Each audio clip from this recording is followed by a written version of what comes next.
강혜신의 오늘의 미국.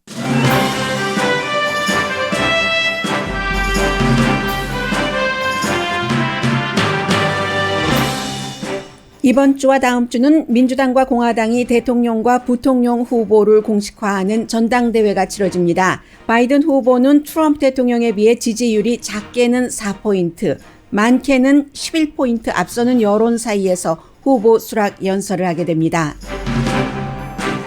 오늘부터 목요일까지 이어질 민주당 전당대회에서는 민주당이 단합을 할 수 있는지, 트럼프 대통령을 어떻게 누를 수 있는지에 청사진이 나와야 합니다.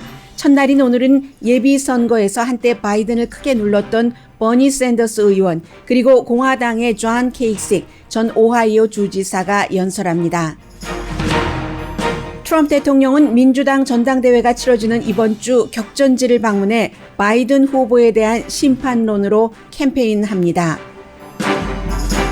대통령은 오늘 아침 팍스뉴스와 인터뷰에서 지난 토요일 숨진 남동생은 다른 형제 자매와 달리 자신을 질투하지 않았다는 말로 칭찬했습니다. 연방 하원 의장은 우체통과 우편물 분리 기계가 치워지는 사태에서 우정국장을 소환하고 결의안을 만들기 위해 의원들을 소집했습니다. 대통령은 여전히 우편 투표에 반대하면서 기금증에게 불필요성을 주장하고, 반대편에서는 대통령의 행위는 민주주의 파괴라고 맞섭니다. 월가의 큰손들이 현재 트럼프 대통령보다 바이든 후보에게 더 많은 기부를 했습니다. 학교가 개학해도 바이러스 때문에 자녀를 학교에 보내지 않겠다는 부모가 약 30%입니다. 이들 부모가 가장 중요하게 생각하는 것은 두 가지로 자신의 안전과 자녀의 안전입니다. 공공건강 관련 일을 전혀 해보지 않은 팍스TV 커멘테이터가 백악관의 새로운 바이러스 자문으로 선정됐습니다. 리오프닝에 찬성하는 신경방사선학 전문가입니다. 한국 사랑의 제일교회 전광훈 목사와 신도들의 바이러스 감염은 미국에서도 보도합니다. 이와 함께 미국에서는 증명하긴 어렵지만 에어컨을 통한 공기 감염을 우려하는 전문가들이 늘어납니다. 데스밸리는 어제 화씨 130도까지 올라가서 8월의 기온으로는 최고를 기록했습니다. 역시 코로나 바이러스와 연관이 있는 뉴스입니다. 워싱턴 풋볼 팀이 NFL 역사상 처음으로 흑인을 팀의 주장으로 선택했습니다.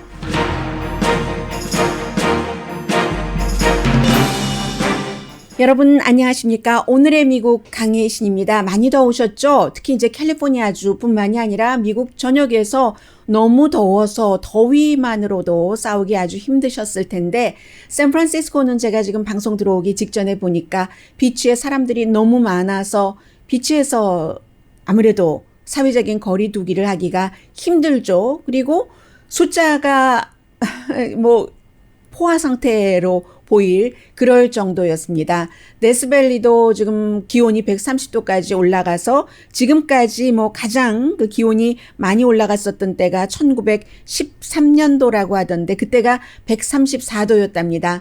데스밸리에서 기온이 최고다 하는 것은 지구상에서 가장 높은 기온이라고 우리는 데스밸리를 캘리포니아에 살고 있는 사람들은 잘 알기 때문에 그렇게 믿고 있습니다. 그래서 이제 1931년도 이후에 8월의 기온 130도 이후는 어제가 그 최고였다고 하고요. 다른 지역 다 마찬가지입니다. 팜데일 이런 곳도 화씨 111도였고, 로스앤젤레스 국제공항 93도라고 하지만 그것보다 아마 체감 기온은 훨씬 높았겠죠. 114도, 111도 이렇게 올라간 지역이 굉장히 많습니다.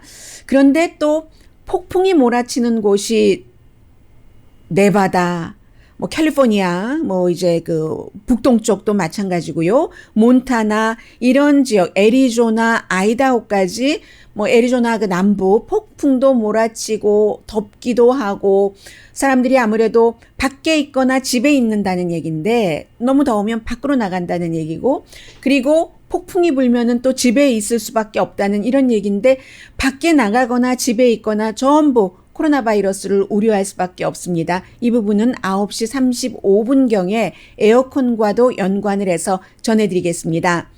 그리고 오늘 민주당 전당대회 첫날이고 전당대회는 1831년도 처음 시작한 그때부터 지금까지 거의 큰 변화는 없는데 나흘 치러지고 있습니다. 지난 수십 년 동안 월요일, 화요일 분위기 잡고 수요일에 이제 부통령 후보 수락 연설 있고 마지막 날인 목요일에 대통령 후보 수락 연설. 이것은 민주당이 이번 주에 먼저 하고요. 원래대로라면은 공화당과 민주당의 전당대회 날짜가 한 달 넘게 떨어진 게 이번이 아주 드물게였었거든요.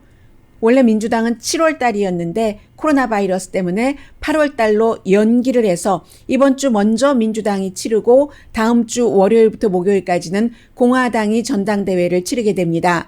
먼저 민주당의 전당대회는 오늘 첫날 보면은 We the People, 사람을 굉장히 강조하는 팀을 가지고 나와서 기조 연설 자체는 이제 미셸 오바마 퍼스트 레이디가 하고 전 퍼스트 레이디가 하고요. 이번에 민주당 전당대회를 보면은 아직도 민주당은 버락 오바마 전 대통령의 영향력이 굉장히 강하다는 것을 보여줍니다. 와이프가 첫날 기조연설을 하고요. 그리고 마지막 날은 당연히 스타가 조 바이든 후보가 돼야지 되기 때문에 그 전날 부통령 후보 수락 연설을 하는 날 기조연설을 버락 오바마 전 대통령이 합니다. 이 전 대통령 부부가 나흘 중에서 이틀을 기조연설을 하고 그리고 본인이 후보가 됐었고 역시 본인이 대통령이기도 했던 빌 클린턴 부부 전부 연설을 하지만 이 두 사람은 기조 연설은 하지 않습니다. 그렇게 해서 이제 오늘 버니 샌더스 후보가 굉장히 중요하죠. 왜냐하면 2016년도 트럼프 대통령이 당선되던 그 해에 민주당은 예비선거를 끝내고 나서 당 내부에서 단합하는 모습을 보여주지 않았습니다. 버니 샌더스가 진 것에 너무 억울해하는 젊은이들을 비롯한 수많은 사람들이 전당대회는 물론이고 별 관심 없어 했고 그리고 선거 날에도 아예 나가지 않았던 어떤 사람은 트럼프 대통령에게 찍은 그런 사람들도 있었습니다.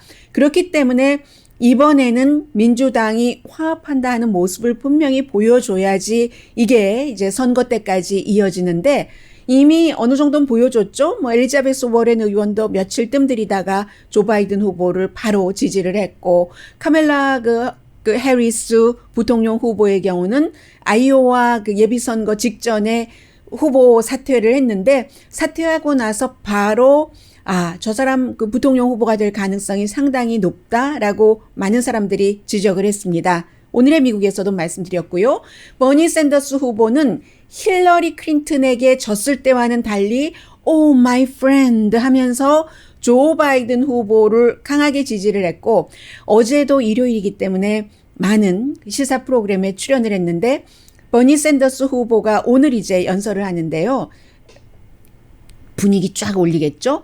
강조하는 얘기가 그 얘기입니다. 나의 진보의 가치, 본인이 아무래도 조 바이든 후보보다는 더 진보이기 때문에 굉장히 중요하지만 지금은 우리가 그것을 먼저 따질 때가 아니라 우선 트럼프 대통령에게 이기고 봐야지 된다. 이것은 당의 화합을 위해서 본인이 할 수 있는 최대한의 노력을 다 하겠다는 거예요. 그래서 이제 에미 클로바셔 전 미네소타 지금 현재 상원의원이면서 예비선거 후보였었던 사람도 나오고 앤드류 쿠모 주지사, 미시건 주지사, 알렉산드리아 오카시오 콜테스, 이 젊은 뉴욕주의 초선 연방 하원 의원, 그 밖에도 이제 많은 사람들이 나오는데 중요한 사람 가운데 하나가 공화당인 존 케이식 전 오하이오 주지사가 공화당인데도 불구하고 이제 어떤 때는 본인이 공화당의 이상을 바탕으로 정치를 하는 사람이니까 공화당을 얘기를 하지만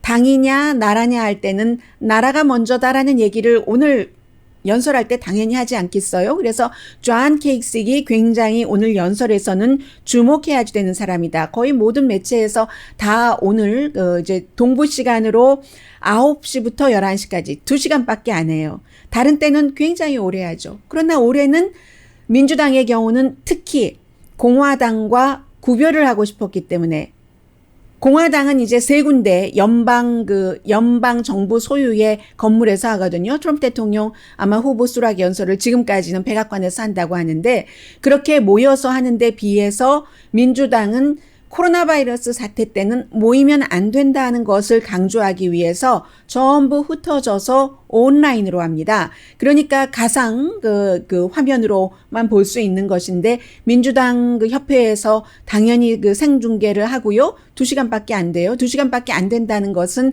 다른 때의 전당대회보다 연설자도 상당히 줄어들었고 한 장소에서 하지 않으니까는요. 물론 위스콘신에서 대의원들은 투표를 하고 하는 과정은 치르겠죠. 그리고 연설 시간도 짧게 한다는 그런 얘기입니다. 그래서 이제 모든 매체에서 전부 공중파, 케이블 텔레비전에서 나름대로 준비를 하고는 있습니다.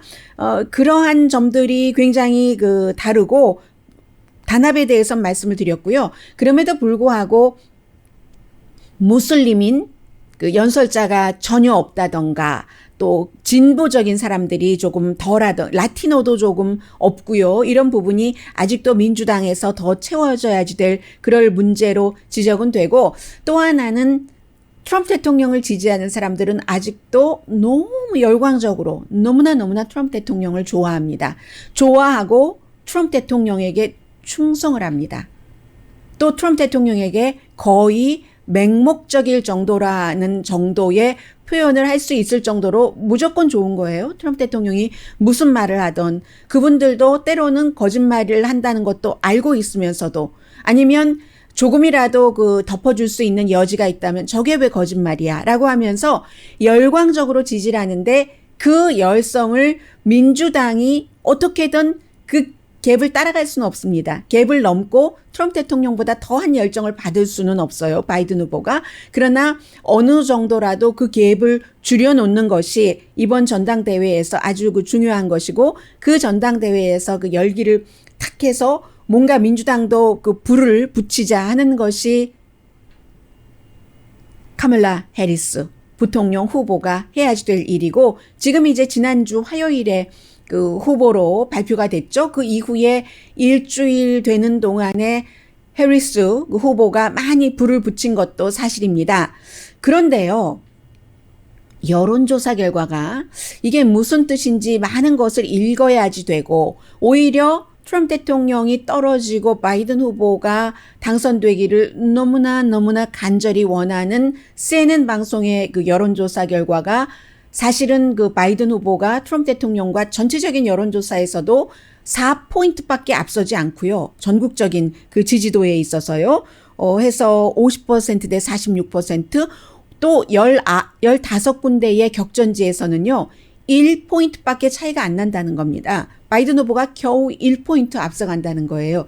이런 여론조사에는 어느 정도 물어볼 때에 여지가 있고 하기 때문에 오히려 경각심을 주기 위해서 그렇게 한 것이 아닌가 하는 합리적인 의심도 들고요. 그에 비해서 워싱턴 포스트 또 월스트리트저널의 여론조사 결과는 CNN 방송보다는 조금 바이든 후보에게 유리하게 나오거든요. 언제나 워싱턴 포스트가 ABC 방송과 같이 여론조사를 합니다. 그래서 12포인트를 앞서간다. 워싱턴 포스트와 ABC 방송에서 53%대 41%. 그런데 이것도 7월 달에는 15포인트 앞서갔는데 12포인트니까 3포인트 한 달 사이에 줄어든 것이고요. 마찬가지예요. CNN의 여론조사도 6월 달에는 굉장히 차이가 14포인트 났는데 지금은 7월 달, 8월 달 거치면서 4포인트. 10포인트가 날아가 버렸다는 얘기거든요. 그리고 또 하나 월스트리트저널도 아직까지는 9포인트 바이든 후보가 앞서간다. 50%대 9포인트 앞서가요. 아무튼 50%대 9포인트면 41%가 되나요? 그런데 역시 월스트리트저널과 MBC 방송의 공동 여론조사 결과도 지난달에는 11포인트 앞서갔거든요. 그러면 바이든 후보가 앞서가는 폭을 줄인다는 것이고 지금까지 지금 8월 달이니까 9월 달, 10월 달 2달이 남았습니다. 2달이 남으면 트럼프 대통령이 그 간격을 줄일 수 있는 충분한 기간이라고도 볼 수 있고 충분하지는 않다고도 볼 수 있고요. 그래서 이제 그 538 같이 여론조사에만 신경을 많이 쓰는 이 538 보면은 8.4포인트 지금 바이든이 앞서가고 그리고 또 다른 매체도 뭐 비슷하게 앞서가거든요. 이 모든 것들이 코로나 바이러스와 굉장히 연관이 있고 경제에 대한 지지도는 여전히 트럼프 대통령이 조금 앞서가고 있다. 그 조금이라는 게 이제 1포인트, 2포인트 차이로 좁혀진 그런 결과도 상당히 많이 나오고 있습니다. 그리고는 이제 오늘부터 트럼프 대통령이 뭐 위스콘신이라든가 미네소타라든가 이런 주 어떤 날에는 두 군데를 방문을 하고요. 오늘도 아마 두 군데로 예정된 것 같아요. 애리조나도 방문을 하고 이렇게 방문을 하면서 민주당 전당대회가 치러지는 이번 주 내내 민주당 전당대회에 가는 포커스를 본인에게 돌리려는 노력을 하는 것이 트럼프 대통령의 예정된 그런 스케줄입니다. 예정된 스케줄로 방문하는데 방문을 하겠죠. 그러나 이제 지난 주말에 토요일에 트럼프 대통령의 71살 된 동생이 숨졌습니다. 사인에 대해서는 아직 정확하게 밝히고 있지는 않은데 6월 달에 일주일 동안 병원에 입원했었던 적이 있고 그리고 이번에 지금 뭐 팍스라든가 이런 데서는 뭐 며칠 전에 넘어져서 약간의 뭐 뇌출혈이 있었다 이런 얘기도 나오는데 공식적으로 사인을 얘기를 하진 않습니다. 그리고 트럼프 대통령이 굉장히 다정하고 따뜻하게 my friend였고 내가 헌이라고 부르는 몇 안 되는 사람이고 이렇게 얘기를 하면서 동생의 그 사망을 굉장히 슬퍼한다라고 얘기를 했는데 이 두 사람이 동생은 형과 달라서 트럼프 재단에서 사업하는데 오랜 동안 CEO를 했는데 카지노요.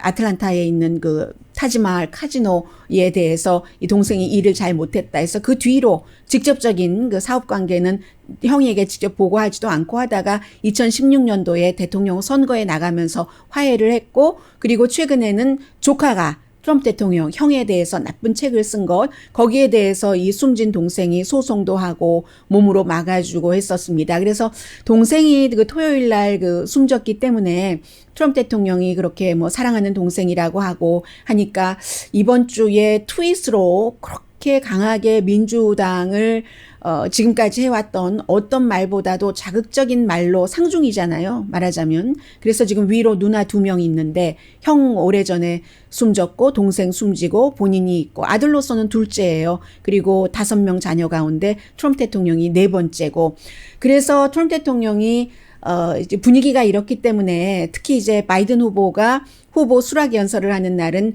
바이든이 어떻게 실패한 사람인가 하는 것을 몇 시간 후보 수락 연설하기 몇 시간 전에 하기로 예정이 돼 있거든요. 그런데 글쎄요 사랑하는 동생이 숨진 한 주일에 할 수 있는 스케줄로서는 적절한지 또 트럼프 대통령이 마음에 내키는지 모르겠습니다만 오늘 아침에 공군기를 타고 다른 곳에 선거 캠페인 하러 가기 전에 보니까 다른 때와 별로 다른 모습을 전혀 느끼지 못했거든요. 뭐 침통하다던가 슬프다던가 그런 것 없이 여전히 우편 투표 안 된다. 뭐 이런 얘기를 트럼프 대통령이 하는 것을 보니까 아마 예정대로 스케줄대로 이번 주 내내 민주당 때리기를 할 것 같습니다.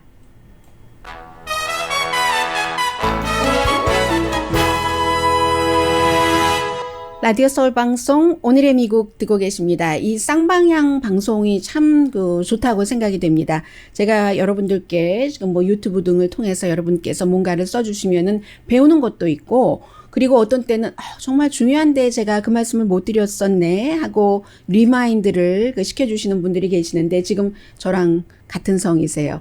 용강이라는 분께서 바이든이 카멜라를 선택하는 꼼수가 트럼프를 재선에 성공시킬 것 같다고 권력욕이 상당히 강한 여성으로 지도자적인 자질의 순수성이 결여되어 있는 정치인이라서 바이든에게 불리하다 뭐 이런 주장을 해주셨는데요. 권력욕이라는 것에 대해서 제가 여자로서 한 말씀 드리겠습니다. 정치를 하고 연방 상원의원, 연방 하원의원 뿐만이 아니라 주에서 정치인으로 당선되는 사람들까지 권력욕, 야망, 정치적인 파워 잡기 이런 욕망이 없이 당선되는 사람 없습니다. 아무도 없습니다.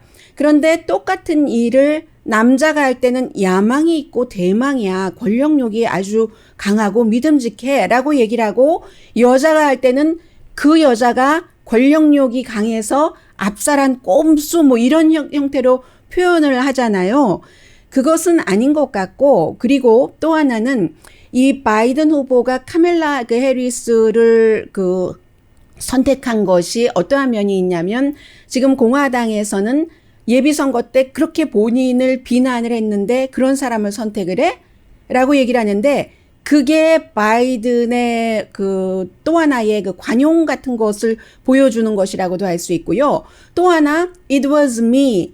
버스에서 이제 백인들이 95%인 학교를 아프리칸 아메리칸으로서 다니는 카멜라 해리스가 그렇게 버스를 타고 버싱할 수 있도록 하는 그 법 때문에 그렇게 했는데 이 바이든 후보가 후보 토론을 하다가 본인은 오랜 동안 정치를 했으니까는요. 이런 사람 저런 사람 모든 정치인들과 전부 화합을 했다 하면서 이제 백인 우월주의자 몇몇 정치인들과도 화합을 해서 일을 했다라고 얘기하니까 카멜라 해리스가 그게 잘한 일이야? 아니잖아. 그게 잘한 일이야. It was me. 라고 얘기를 했었잖아요. 그랬을 때 바이든 후보는 카멜라 해리스에게 사과했습니다. 그런 뜻에서 한 말은 아니지만 어쨌든 그런 백인 우월주의자고 흑백 분리를 원하는 사람들과 비슷한 이슈에서 일을 같이 했었다는 것이 내가 정말 잘못한 일이었었다라고 사과를 했고 그러한 것으로 화합을 보여준 것이기도 하고요. 어떤 포용이라고 할까요? 그런 것을 보여준 것이기도 하고 해석하기에 따라서 다 다를 수 있다. 그런데 제가 처음에 말씀드리고 싶었던 것은 정치인이 아주 이기려고 하면 여자가 이기려고 하면은 그거 틀려먹었어. 뭐 여자가 저렇게 야망이 세? 라고 얘기하고 남자가 하면은 아니라고 얘기하는 여러분들이 다 자녀를 키우시고 자녀가 없으셔도 조카가 있잖아요. 그 여자 조카가 있을 때 정치가 됐건 회사에서 어떤 사람은 자리를 원하는 사람이 있고 어떤 사람은 자리 없이 조용히 일만 하길 원하는 사람이 있잖아요. 그 조카의 태어난 성향에 따라서 여자라면 여자든 남자든 구분 없이 하게 내버려 두자. 이 말씀을 드리고 싶어서 특별한 지금 나오는 뉴스는 아니지만 말씀을 드렸습니다. 고맙습니다. 강 선생님 리마인드 시켜주셔서요. 이렇게 트럼프 대통령 같은 분도 계시잖아요. 오늘 아침에 트럼프 대통령이 팍스뉴스와 인터뷰를 하는데 이제 팍스뉴스에서는 진행자들이 동생이 그렇게 사랑하는 동생이 숨졌다느니 하니까 동생에 대해서 좋은 얘기 좀 해주세요. 좋은 기억 좀 얘기를 해주세요. 그러니까 하는 말이 내 동생은 형제간에도 그럴 수가 있는데 내가 잘 나가는 것에 대해서 질투하지 않은 좋은 사람이다. 이렇게 얘기하는 사람도 있어요. 그리고 트럼프 대통령은 그러한 점들이 강점이 돼서 지금 대통령을 하고 있는 것이고 또 재선에 나가고 있는 것이고 그리고 이 로버트는 동생이에요. 언제나 나의 빅 팬이었어. 이런 얘기를 하고 트럼프 대통령은 항상 무슨 질문을 하든지 나에게로 돌아오거든요. 지금 숨진 동생에 대해서 얘기를 하라고 하는데 걔가 내 팬이었어. 나를 질투하지 않았어. 그러니까 이런 사람 저런 사람이 다 모여서 미국이라는 이불이 지어지는 것이고 때로는 이런 지도자 때로는 저런 지도자가 이상적일 때가 있을 테고요. 지금 쿡 리포트, 폴리티컬 리포트를 보면은 이 쿡 폴리티컬 리포트가 굉장히 많은 사람들이 하고 막 수선스럽게 뭔가를 내놓는 곳은 아니에요. 그런데 좀 믿을만하다고 할까요? 의지할 만하다고 할까요? 여론조사나 거기에 대한 해석에 있어서 reliable source라고 할까요? 쿡 리포트가 오늘 아침에 드디어 선언을 했네요. 다른 매체보다 늦게 선언을 한 겁니다. 사우스캐롤라이나가 지역구인 린지 그레이엄 의원이 자리가 위태롭다. 민주당에 빼앗길 수도 있다. 이렇게 될 때 이제 또 민주당은 연방 상원의 다수당을 차지할 수 있는데 한 걸음 다가간 게 된 거고요. 지금 우정국과 우체국과 우체통과 기계와 대통령과 낸시 펠로시 민주당 이 점은 일반인으로서는 이렇게 보시면 될 것 같습니다.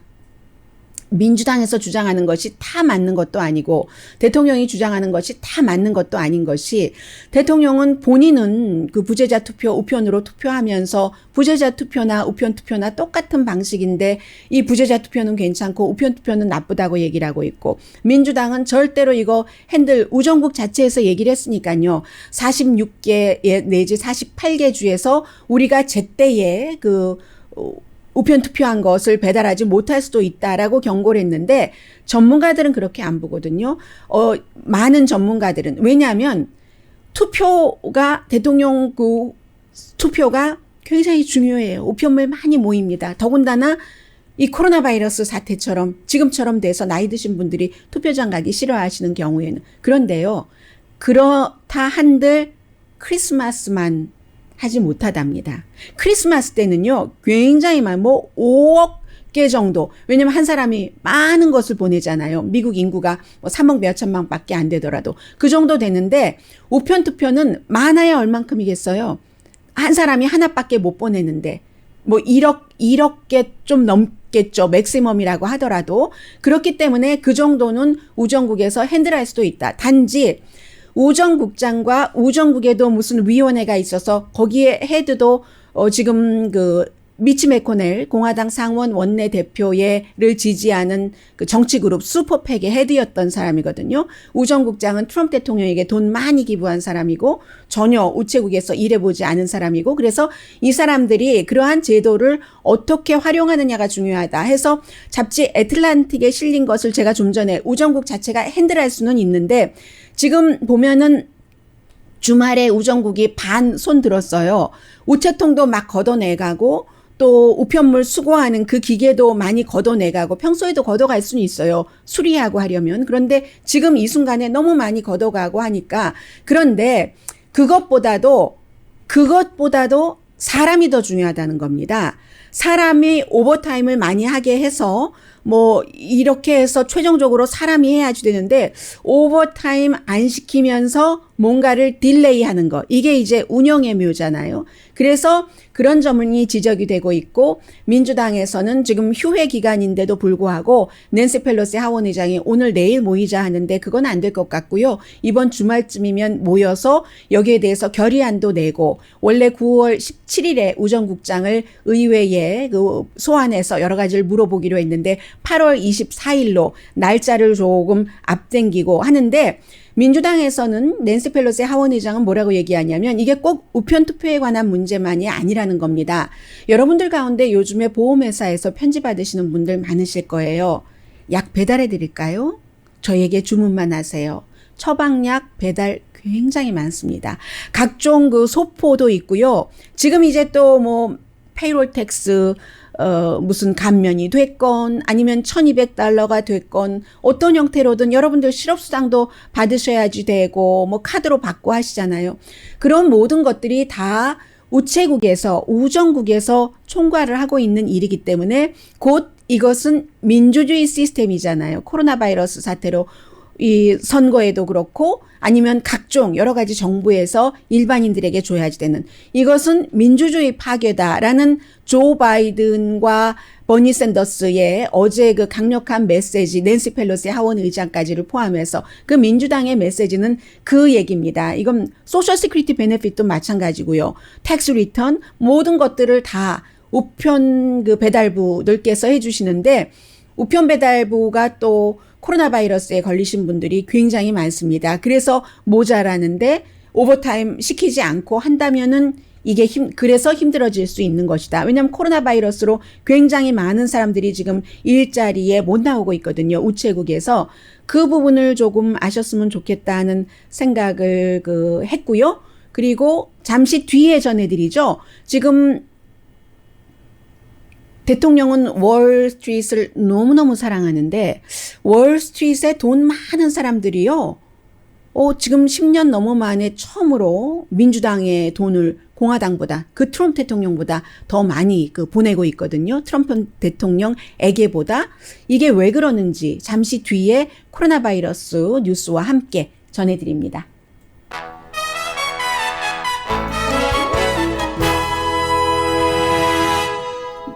라디오 서울 방송 오늘의 미국 듣고 계십니다. 네, 지금 6월 30일까지 월가에서요. 그러니까 뭐 증권회사 또 은행도 있을 테고 부동산 회사도 있고 그곳의 회사 차원에서 또 직원 차원에서 후보에게 준 돈이 8억 달러랍니다. 8억 달러 가운데서 반 이상이 조 바이든 후보에게 갔습니다. 트럼프 대통령에게 더 많이 간 게 아니에요. 이게 이제 그 10년 넘어 만에 처음인데 2008년도에는 오바마 당시에 오바마가 많이 그 월 스트리트 그쪽에 기금을 받았죠. 그래서 공화당에서 굉장히 많은 비난을 받았습니다. 아니 민주당이라면서 왜 이렇게 뭐 증권회사 이런 데 기부를 많이 받았어? 라고 했죠. 그랬을 때 그 당시에 오바마 그 행정부에서 했었던 얘기가 기부는 그 당시에는 기부가 뭐 여러 가지 그 돈을 줄 때는 기대하는 것도 있겠지만 오바마라는 그 역사적으로 처음으로 무슨 그 미국에서 흑인 대통령이 나온다 이런 어떠한 그 기운 같은 데에 좀 좋은 마음으로 동참을 하려는 그런 기운도 있었고요.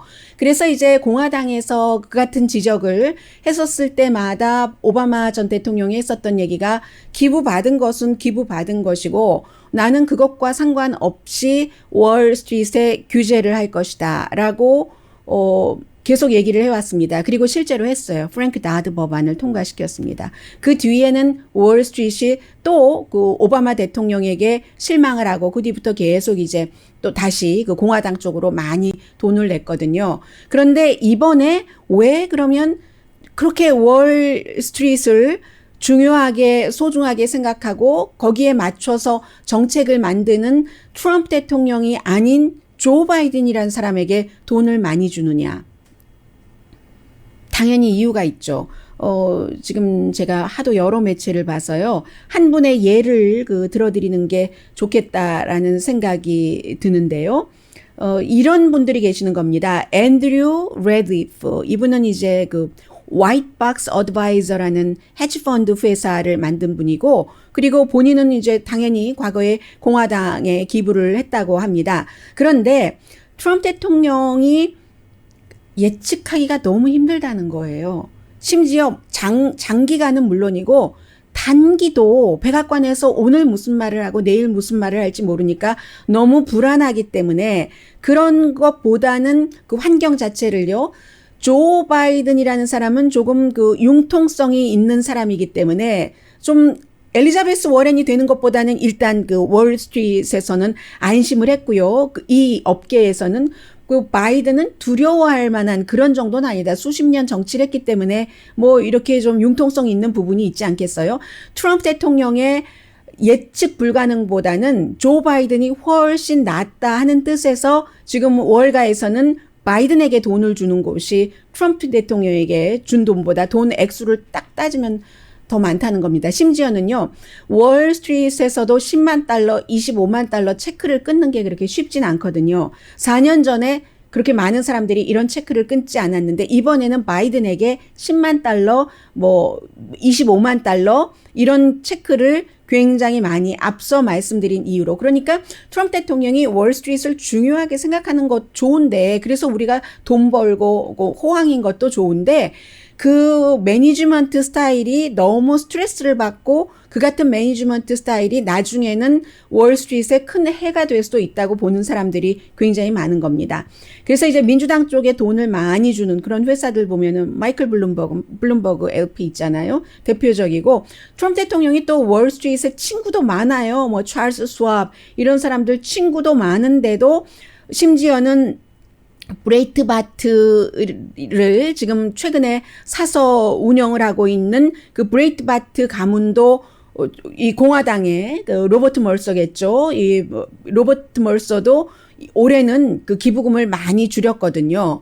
그런 것을 보면은 이제 그 월스트리트를 읽을 수가 있는 것이고 아직도 공화당 트럼프 대통령에게 많이 기부하는 회사는 해서 뭐 엘리어트 매니지먼트 뭐 한국과 연관돼서 많이 알고 계시죠. 폴 싱어 같은 사람, 찰스 스왑 같은 사람, 찰스 앤 헬렌 스왑 같은 사람 이런 사람들이 많이 트럼프 대통령에게 기부를 하고 있습니다. 그리고 이제 코로나 바이러스 사태는 아마 많은 분들이 모르고 계실 거예요. 지금 백악관에서 끊임없이 데보라 박스 박사도 해고하는 거 아니야? 뭐 이런 얘기 나오는데 그렇진 않고 새로운 자문을 영입을 했는데 닥터 스캇 아틀라스라고 이분이 뭐 의학 박사이세요. 그 스탠포드 대학교의 과거에 이제 그 신경 방사능과에서 헤드를 맡으셨던 분인데 최근에는 팍스 TV에 굉장히 많이 출연을 해서 경제 개방을 해야지. 무슨 소리야? 경제 개방 안 하면 사람들이 면역력이 언제 생긴단 말이지? 그리고 학교도 개학해야 된다고 출창 주장을 하시는 분이거든요. 이분을 닥터 스캇 아틀라스를 대통령의 이 백악관 코로나 바이러스 새로운 어드바이저로 영입을 했습니다. 그런데 중요한 것은 전염병이라든가 아니면 공공건강에 대해서는 한 번도 일해 본 적이 없는 전문가가 아닌 분, 다만 코로나 바이러스 사태에도 불구하고 경제를 오픈해야지 된다는 주장을 했다는 이유로 발탁이 됐다는 게 뭐 보이죠. 그리고 지금 미국의 부모들은 49%는 뭐 지역에 따라서 차이가 있으니까요. 개학을 하면 아이를 학교에 보내야죠. 저도 일해야 되고 라고 생각을 하시지만 31%는 개학을 해도 안 보낸다고 생각을 하시는데 그 이유가요.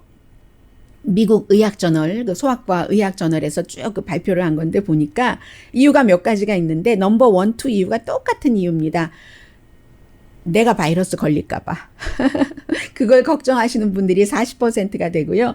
그리고, 우리 아이를 충분히 그 미국의 헬스 시스템이 그 방어해주지 못하니까 이렇게 생각하시는 분들도 40%. 그 밖에 뭐 여러 가지 다 짐작하실 수 있는 그런 이유인데 부모님이 아마 그 아이와 내가 바이러스에 걸릴 확률이 똑같이 높다 하면은 아이를 먼저 생각하셨을 것 같아요. 그러나 아이보다는 아이는 걸려도 살짝 아프고 나니까 내가 걸리면 내가 책임을 져야 되잖아요. 저 아이 때문에 내가 정말 아프지도 못하는데 그런 마음으로 동등하게 놓은 것이 아닌가 이런 생각이 들었고요. 텍사스주 같은 경우는 지역에 따라서 확진자가 줄어들기도 하지만 아직도 많은 지역에서 이 코로나 바이러스 확진자가 줄어든다고 볼 수 없고 심지어 뉴질랜드 같은 경우도 선거도 연기하기로 결정을 했습니다. 뉴질랜드가 한국과 비교될 정도로 아주 안전하고 그랬다고 했는데 지금 다시 그 유럽 쪽에 쫙 퍼져서 그렇게 됐고요. 한국의 경우는 일요일에요. 어제 한국 날짜는 월요일이죠. 745명 새로운 케이스가 나왔거든요. 745명. 전체적인 인구 미국이랑 비교해 보시면 아시죠? 미국 3천 뭐 한 2,300만 명, 한국 뭐 5천만 명 하는데 745 케이스가 나왔습니다. 피크 때가 2월 달이었는데 한국은요 900명이었었거든요. 지금까지 감염자가 15,000명밖에 안 돼요. 15,515명인가 그렇고 숨진 사람이 305명 되거든요. LA 카운티 한 군데와도 비교해 보세요. 이런데도 한국 지금 그 심각하다 하는 얘기 나오면서 한국에 대해서 전광훈 목사가 지금 감염됐다고 하고 그 교회에서도 뭐 몇백 명이 감염됐다고 하는데 미국에서는 어떻게 보도하냐면 한국의 코로나 바이러스의 시작이 네 번째 도시인 대구의 신천지 교회 에서 시작이 돼서 이렇게 잡아왔는데 지금 다시 문재인 대통령에게 반대하는 뭐 사랑제일교회죠. 사랑제일교회 목사와 신도들이 감염이 됐다. 이렇게 보도를 합니다. 뭐 대동소이해요. 많은 매체에서 보도를 하고 있는데 그런데 이제 전광훈 목사의 경우는 특히 갓이 이 코로나 바이러스로부터 우리를 구해준다라고 이렇게 믿으라고 많이 그 얘기도 하고 했었잖아요. 그래서 문재인 대통령이 페이스북으로 NPR 방송은 그렇게 보도하더군요. 페이스북으로 전광훈 목사를 도저히 용서할 수 없다. 그 사람들의 목숨을 그렇게 위험하게 하고 집회를 했잖아요. 집회를 했지만 집회를 하라고 판사가 해줬으니까 판사까지 지금 엄청 사람들에게 야단을 맞는 것 같고요. 코로나 바이러스가 이 에어컨디셔너의 경우는요, 증명된 것은 없습니다. 그런데 조금씩 데이터가 나오는데, 에어컨디셔너로 공기로도 감염이 될 수 있는데, 이게 그렇게 되는 경우는 뭐 어떻게 들어가고 나오고 하는 과정에서 입자가 더 작아지기 때문에, 작아지면은 더 멀리 날아갈 수도 있고, 그런데 그것보다도 전문가들은 이 더우니까 실내 안에 있으니까 에어컨 틀어놓고 문 닫아놓으면 그게 더 심해지잖아요. 그런 것들을 지금 굉장히 걱정하고 에어컨디셔너가 전혀 에어컨디셔너로 통한 감염은 없다라고 믿는 사람은 전문가들 가운데서는 없는 것 같습니다.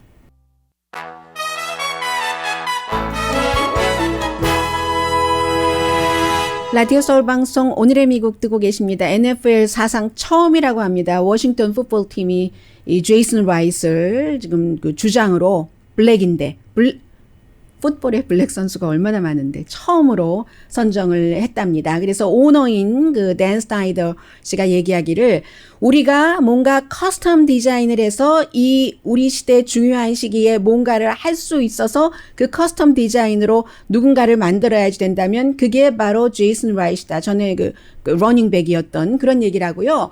이 카멜라 해리스의 경우는 에이시안 아메리칸을 포함해서 미국의 인종에 대해서 다시 생각하도록 많은 것을 지금 얘기를 하고 있거든요. 인도계가 400만 명 넘고 그리고 역시 아버지인 그 엄마가 인도계, 아버지가 자마이카계도 지금 440만 명 정도는 되거든요.